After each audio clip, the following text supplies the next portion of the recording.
शमशेर एक बेहतरीन बावर्ची था।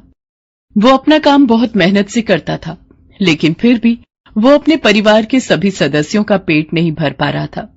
ऐसा इसलिए था क्योंकि शमशेर का परिवार बहुत बड़ा था। परिवार में उसके बूढ़े माँ बाप, पत्नी कम्मो और 3 बच्चे थे।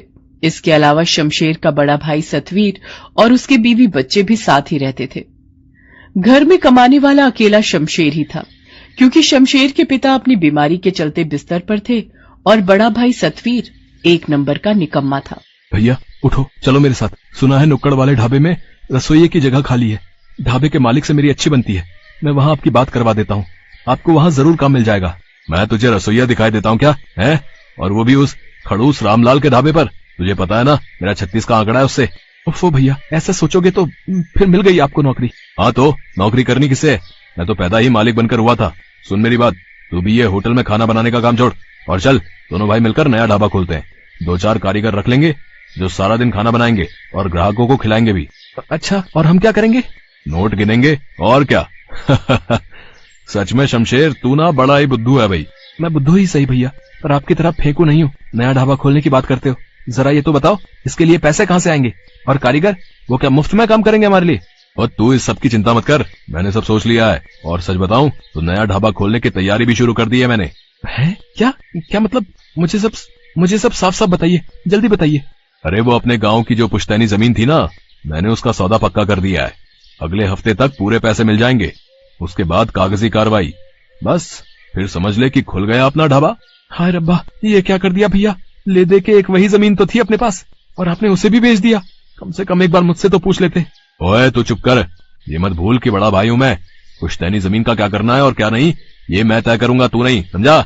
और हाँ, एक बात और सुन ले, नए ढाबे में हिस्सेदारी चाहिए तो चुपचाप मेरी मदद करने आ जाइयो, वरना एक फूटी कौड़ी नहीं मिलेगी तुझे, याद रख। सतवीर ने शमशेर के सामने कोई रास्ता नहीं छोड़ा। मजबूर होकर उसे सतवीर की बात माननी ही पड़ी और कुछ ही दिनों के अंदर दोनों भाइयों ने मिलकर नया ढाबा खोल लिया। हालांकि जमीन बेचकर सिर्फ ढाबा ही शुरू हो पाया। कारीगरों को नौकरी पर रखने लायक पैसे अब भी नहीं थे। भैया कोई बात नहीं, हम मिलकर खाना बनाएंगे। आप देखना, अपना ढाबा बहुत अच्छा चलेगा। लेकिन दोनों अगर खाना बनाने में लग जाएंगे तो गल्ला कौन संभालेगा? तू अंदर का काम संभाल और मैं गल्ला संभालता हूँ।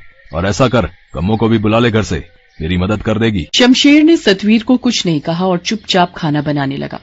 उसकी पत्नी कम्मो और उसके बच्चे भी उसकी मदद करने लगे। जैसा कि शमशेर ने कहा था, उसने बड़े ही प्यार से खाना बनाया और अपने ग्राहकों को परोसा। खाने का स्वाद और शमशेर का अच्छा बर्ताव लोगों को बहुत पसंद आ रहा था। भाई वाह, मान गए भैया, मान गए। खाना तो वाकई बहुत बढ़िया है, कहीं कोई कमी नहीं है और बहुत ही बढ़िया। अब से जब भी यहाँ से गुजरेंगे खाना आपके हाथों का ही खाएंगे। Bye God. जी, आपका हमेशा स्वागत है। बहुत ही कम समय में ढाबा बढ़िया चलने लगा। हालांकि इसके पीछे सिर्फ शमशेर की ही मेहनत थी। उसका बड़ा भाई सतवीर तो सारा दिन गल्ले पर बैठा सुस्ताता रहता था। शमशेर को ये सब खलता जरूर था, लेकिन उसने लड़ाई के डर से कभी कुछ नहीं कहा। फिर एक दिन, ए शमशेर, चल भाई काम समेट ले, अब ढाबा बंद करते हैं। नहीं भैया, अभी ज्यादा अंधेरा नहीं हुआ है। शहर से आखिरी बस आने ही वाली होगी। वो बस सीधे दिल्ली से आती है, तो उसमें कई सवारियां होंगी, तो उन्हें खिलाकर ही चलेंगे। क्या बकवास कर रहा है, मुझे तो बहुत नींद आ रही है। तो ऐसा कर, मुझे घर के लिए खाना बांध कर दे, मैं तो जा रहा हूँ। तू आते रहना जब आना हो। शमशेर ऐसा ही करता है। सतवीर खाना लेकर घर चला जाता है। फिर थोड़ी देर में दिल्ली से आने वाली वो आखिरी बस ढाबे पर आकर रुकती है, जिसका असल में शमशेर इंतजार कर रहा था। बस से उतरकर काफी ग्राहक ढाबे पर खाना खाते हैं और फिर वापस बस में चढ़ जाते हैं। उनके जाते ही शमशेर ढाबा बंद करने लगता है। तभी एक बाबा अपने 2 चेलों के साथ शमशेर के पास आते हैं और उससे कहते हैं, बेटा कुछ खिला दे हम भूखों को, भगवान तुझे इसका इनाम जरूर देगा।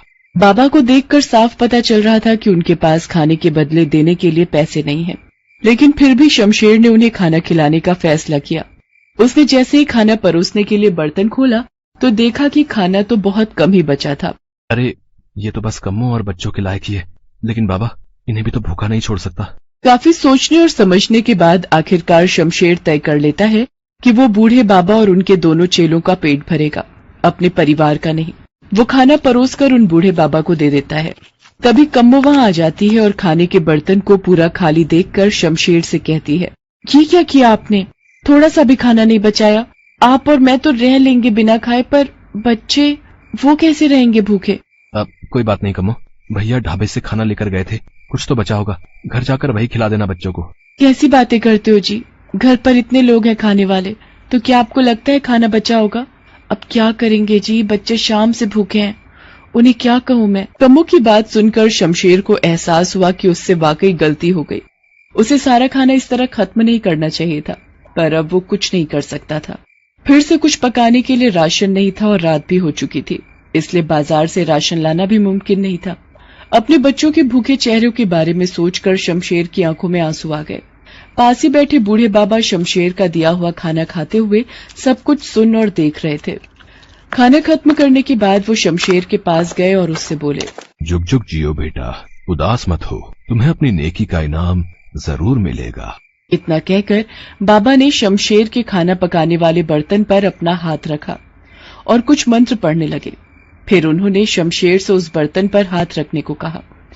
शमशेर को कुछ समझ नहीं आ रहा था, लेकिन फिर भी उसने बर्तन पर हाथ रख दिया।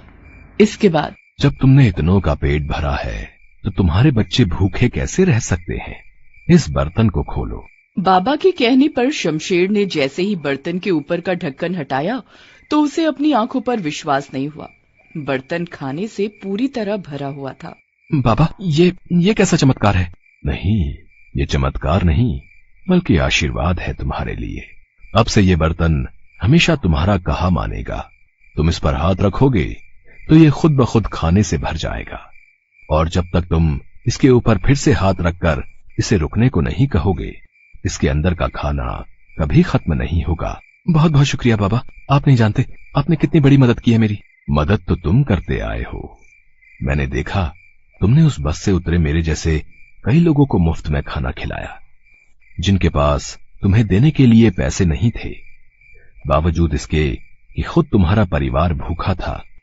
बस इसी तरह हमेशा जरूरतमंदों की मदद करते रहना बेटा, और ये जादुई बर्तन हमेशा तुम्हारा साथ देता रहेगा। पर हां, याद रहे, अगर कभी मन को लालच घेरे या फिर किसी को धोखा दिया तो ये बर्तन कभी तुम्हारा साथ नहीं देगा। जी बाबा जी, मैं समझ गया कि मुझे अब क्या करना है। शमशेर को आशीर्वाद देकर वो बाबा अपने चेलों के साथ वहां से चले गए। वास्तव में उस जादुई बर्तन ने शमशेर की जिंदगी बदल दी। अब उसे सारा दिन भट्टी के सामने खाना पकाने की जरूरत नहीं थी। उसके हाथ रखते ही वो बर्तन लजीज खाने से भर जाता था, और जब तक शमशेर उसके ऊपर वापस से हाथ रखकर रुकने को ना कहे, खाना खत्म ही नहीं होता था। शमशेर हर रोज सबसे पहले अपने सभी ग्राहकों को भरपेट खाना खिलाता और फिर हर रोज शाम के वक्त कई गरीबों को मुफ्त में खाना खिलाता था। लेकिन ऐसा तब तक ही चल सका जब तक उस जादुई बर्तन के बारे में सतवीर को पता नहीं चला। अच्छा, तो ये बात है, इसे क्या लगा? ये नहीं बताएगा तो मुझे कुछ पता नहीं चलेगा। ये जादुई बर्तन इसके पास नहीं होना चाहिए। इस बेवकूफ को क्या पता इसका सही इस्तेमाल कैसे करना है। सतवीर ने बड़ी चालाकी से शमशेर को किसी काम के बहाने घर भेज दिया। शमशेर ने जाने से पहले बर्तन के ऊपर हाथ रखकर उसे रुकने का इशारा कर दिया था। फिर उसके वहां से जाते ही सतवीर ने सबसे पहले तो इस जादुई बर्तन को पूरी तरह खाली किया और फिर उसमें एक सोने का सिक्का डाल दिया। फिर उस बर्तन को बंद करके उसके ऊपर हाथ रख दिया। सतवीर को उम्मीद थी कि वो बर्तन खाने की तरह ही सोने के सिक्कों से भी भर जाएगा, लेकिन ये सिर्फ उसकी सोच थी। ये क्या? इसमें तो मेरा सिक्का भी नहीं है। ये तो धोखा है। शमशेर ने गुस्से में उस बर्तन को जमीन पर दे मारा, जिसके बाद उस बर्तन के टुकड़े टुकड़े हो गए। तब तक वहां शमशेर भी आ पहुंचा। बर्तन को टूटा हुआ देखकर वो सब कुछ समझ गया। शमशेर को गुस्सा तो बहुत आ रहा था, लेकिन फिर भी उसने सब्र से काम लिया। उसने सतवीर से कुछ नहीं कहा, बल्कि उसी वक्त उसने सतवीर से अलग होने का फैसला कर लिया। सतवीर ने उसे रोकने की बहुत कोशिश की, लेकिन इस बार शमशेर जिद पर अड़ गया। वो अपने बीवी बच्चों और माता पिता को लेकर सतवीर से अलग रहने लगा, और तब जाकर सतवीर को एहसास हुआ शमशेर की अहमियत का भी और मेहनती होने की जरूरत का भी।